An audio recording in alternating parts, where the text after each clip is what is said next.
Chapter 8. The Mummy. A real mummy.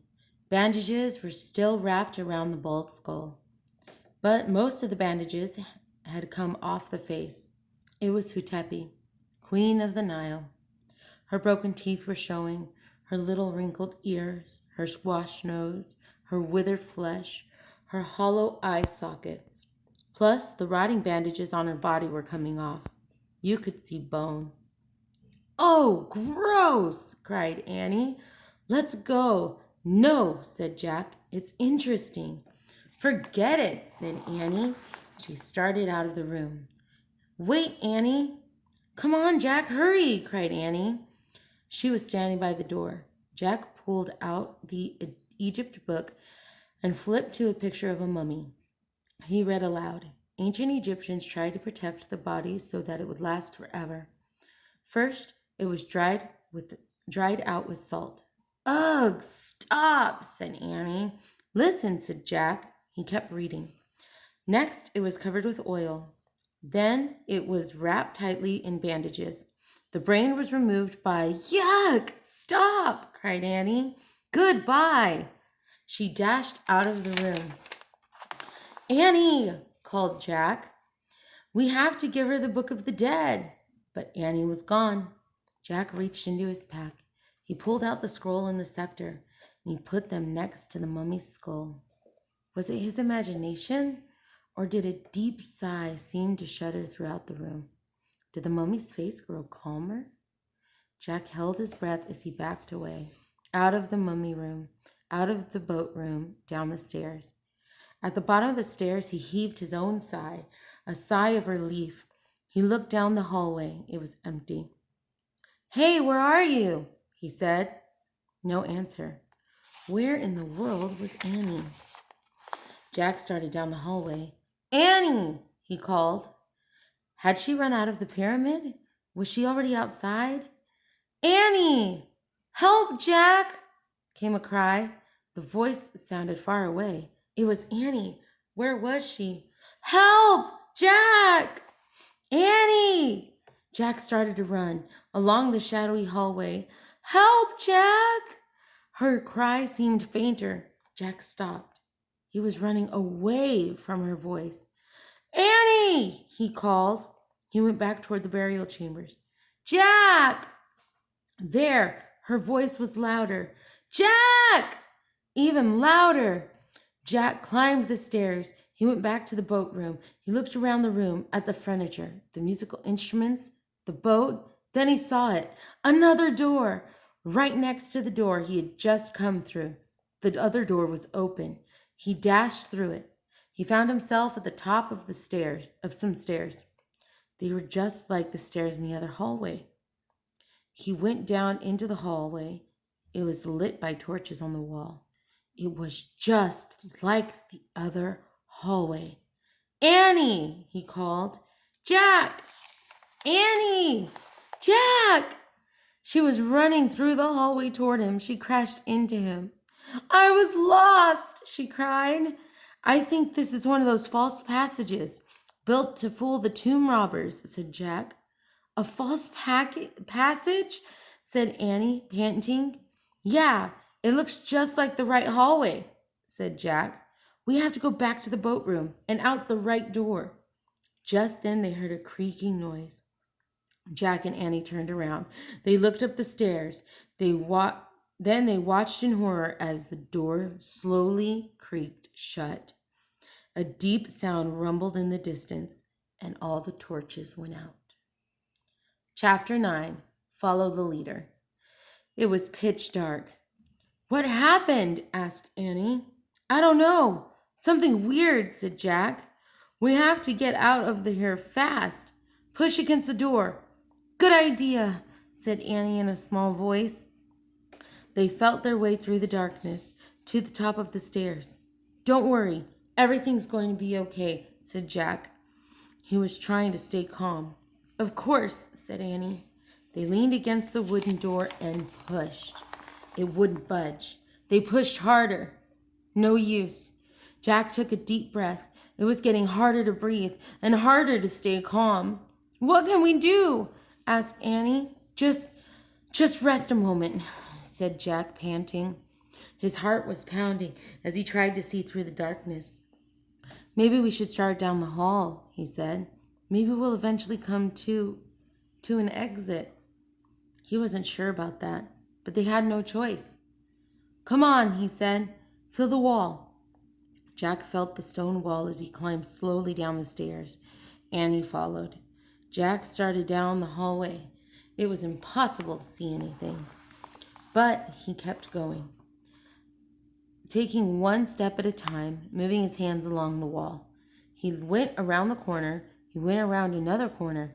He came to some stairs. He went up. There was a door. He pushed against it. Annie pushed too. The door wouldn't budge either. Was this the same door they had started at? It was no use. They were trapped. Annie took his hand in the dark. She squeezed it. They stood together at the top of the stairs, listening in silence. Meow. Oh, man, Jack whispered. He's back, said Annie. Meow. Follow him, cried Jack. He's going away from us. They started down the dark hallway, following the cat's meow. Hands against the wall, Jack and Annie stumbled through the darkness. Meow. They followed the sound all the way through the winding hallway, down, down, down, around another corner, then another, and another. Finally, they saw a light at the end of the tunnel. They rushed forward, out into the bright sunlight. Yay! Annie shouted. But Jack was thinking. Annie, he said, how did we get out of the false passage? The cat, said Annie. But how could the cat do it? Asked Jack. Magic, said Annie. Jack frowned. But look, said Annie. She pointed. The cat was bounding away over the sand. Thank you, called Annie. Thanks, Jack shouted at the cat. His black tail waved. Then he disappeared into the shimmering waves of heat. Jack looked toward the palm trees. At the top of one sat the treehouse, like a bird's nest. Time to go home, Jack said. He and Annie set off for the palm trees. Then, it was a long, hot walk back. At last, Annie grabbed onto the rope ladder, then Jack. Once they were inside the treehouse, Jack reached for the book about Pennsylvania. Just then he heard a rumbling sound, the same sound they had heard in the pyramid. Look, Annie said, pointing out the window. Jack looked. A boat was beside the pyramid. It was gliding over the sand like a boat sailing over the sea. Then it faded away into the distance. Was it just a mirage? Or was the ghost queen finally on her way to the next life? Home, Jack, whispered Annie. Jack opened the Pennsylvania book. He pointed to the picture of Frog Creek. I wish we could go home, he said. The wind began to blow. The leaves began to shake. The wind blew harder. It whistled louder. The treehouse started to spin. It spun faster and faster. Then everything was still. Absolutely silent. Chapter 10. Another clue. Late morning sunlight shone through the treehouse window. Shadows danced on the walls and ceiling. Jack took a deep breath. He was lying on the floor of the treehouse. I wonder what Mom's making for lunch, said Annie. She was looking out the window. Jack smiled. Lunch, Mom, home. It all sounded so real, so calm and safe. I hope it's peanut butter and jelly sandwiches, he said. He closed his eyes. The wood floor felt cool. Boy, this place is a mess, said Annie. We better make it neater in case Em comes back. Jack had almost forgotten about Em. Would they ever meet the mysterious Em, the person who seemed to own all the books in the treehouse? Let's put the Egypt book on the bottom of the pile, said Annie. Good idea, said Jack. He needed a rest before he visited any more ancient tombs. Let's put the dinosaur book on top of the Egypt book, said Annie. Good idea, said Jack, and a long rest before he visited another Tyrannosaurus Rex. The castle book can go on the very top of the pile, said Annie. Jack nodded and smiled. He liked thinking about the knight on the cover of the castle book. He felt as if the knight were his friend. Jack, said Annie, look. Jack opened his eyes. She was pointing at the wooden floor. What is it? He asked. You have to see for yourself. Jack groaned as he got up. He stood next to Annie and looked at the floor. He didn't see anything. Turn your head a little, said Annie. You have to catch the light just right. Jack tipped his head on one side. Something was shining on the floor. He tipped his head a bit more. A letter came into focus. The letter M. It shimmered in the sunlight. This proved the tree belonged to M. Absolutely sure. No question. No doubt about it.